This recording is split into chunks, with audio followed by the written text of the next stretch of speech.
Hey, welcome back to this special edition of 11 TV Hill. I'm Jason Newton, and joining us now is William Jameson. William is the addiction supervisor at Anne Arundel Medical Center in Annapolis. Thanks so much for joining us, William. And we wanted to have you on because your story, it's a personal one. You lost your brother James to addiction. I hope you can share a little bit of his story with us. Sure. James, or we call him Junior, because he's my firstborn, named after my father. We grew up in inner city DC. Junior was a very talented person in regard to art because he could draw freehand. He had no formal training, and he just struggled with addiction probably earlier than we realized. And we saw it after a couple of events. At some point, he lost his swagger. And I think the most remarkable thing is when I was about 16, he was shooting up a street drug at the time. I'm going to age myself a little bit. It's called BAM, which is metromethorphan. And that was the beginning of what I saw. And they did skin popping where they kind of diluted the drug in a spoon and then they popped it right under the skin. And he told my father he had the flu, and my father thought it was his flu medication. That's to show you how naive he was. I didn't think it was. So time moved on, and he had a couple of losses financially. He lost his swagger. His appearance started to dissipate. Finances, his marriage went into trouble, and some legal issues came up. He was incarcerated, and at the time, and then life went to where it went. I went to college in the military, so I was kind of out of the picture for a little while.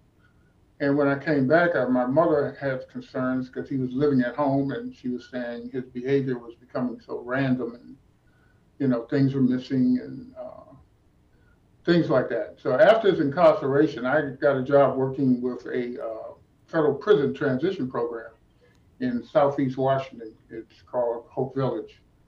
And one night I was the senior case manager, and they were bringing the guys in to come into the program. It was a 90-day program. And of course, who should I see coming through the line was my big brother. And at the time, he was being released from prison. And of course, when he saw me, that just gave him bravado among the prisoners. Oh, that's my little brother, kind of thing. Yeah. But later, I found out that the addiction had gotten itself even worse. So at the time, I was a consultant with a program in DC, CAG, which is Community Action Group, a group that was headed by Mr. Gordon, Herbert Gordon, and at the time. And so he did me a favor, and he allowed him to come into. It was a 2-year residential community-based treatment program. And Junior got into that program, and they were doing construction and building, and he got into that, and he did well for a while. He appeared to be doing well, and then soon after that, my mother, she passed because she was a breast cancer patient, and later my father. And I had thought he had overcome some of the issues because he was working at the time with the DC Convention Center, had a job, and him and my younger brother were living together. And then at a family outing, I remember this very clearly, we were talking, and he kept talking about my mother, very depressed, and he told me, he said, well, I'm trying not to use again. And I said, well, go to your meetings and, wrap your resources around you and do the things that you're supposed to do. I left that day feeling kind of that I should have done more, maybe, I don't know. But anyway, long story short, that Monday he was found and he had overdosed. He was, dead. I think back on that now, and I tried, and in my work, which is working in addiction, which is probably one of my motivators for that, is that families need to understand that addiction is something that affects the whole family. And many times we're in denial about it because of the social pariahs around addiction, and that people need to see it as a disease like cancer or diabetes or anything else. It requires treatment. and the person does not, I have never went in my 15 years working in this world, I've never seen anybody who actually wanted to be an addict. So, and I think that's where we need to understand that it's primarily a disease that affects the person's ability to function like any other disease. Yeah. You were saying you were hoping that you had taken all the steps that you could with your brother, and clearly you did. I mean, you helped out with the CAG program and beyond. What are some of the lessons that you learned if there are other families who end up watching this and they need some advice? The things that once you become aware of it now, and it's differently because it doesn't cross culture, it doesn't care about your race, it doesn't care about your job, it doesn't care about any of that. If it's an adolescent, be very clear that adolescents are still, they're not developed yet, so you got to watch certain things in them. Most of my career I've worked with adolescent changes in behavior, changes in friends, things missing in the house, having open conversations, but not confrontational conversations, trying to be not punitive in your asking them questions about their behaviors and what they're doing, you know? Yeah.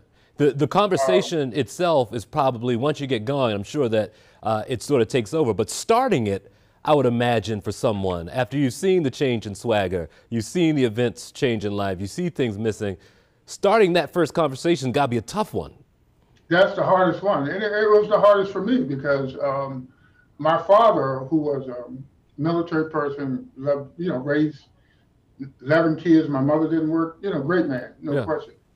It was hard for him to believe that our family could be affected by addiction because he just thought that was something happened to people. And we grew up right in the city, so 2 blocks over, we saw opiate addicts all day long, now I've known the streets, this, that, and that, 14th and P, that area. And so in his mind, he was in denial about it. I think and I think the first time I approached him about it, he got mad with me. Oh, Junior ain't doing that. That's you think you know everything, blah, blah, blah, blah. But I think that's the question. The families need to understand that the disease is not a reflection on anything that you've done. It's a disease. Yeah. And we have to look at the behaviors, the stealing, the losses, the negative impressions that have been held on it, and even the criminalization, because for a while they were locking people up because they were addicts, and they got worse in jail. The penal system is not a rehab center. So it's us looking at it in another viewpoint. There's a documentary that's out that I would advise people to read, to look at and view. It's called Anonymous People. And it talks about how our society has to move towards looking at it as a disease and not a social pariah. And how we, across the board, regardless of culture, race, or economics, have to approach it from a disease point of view and not a negative impression of a family, or that your family is a bad family, or the person is a bad person.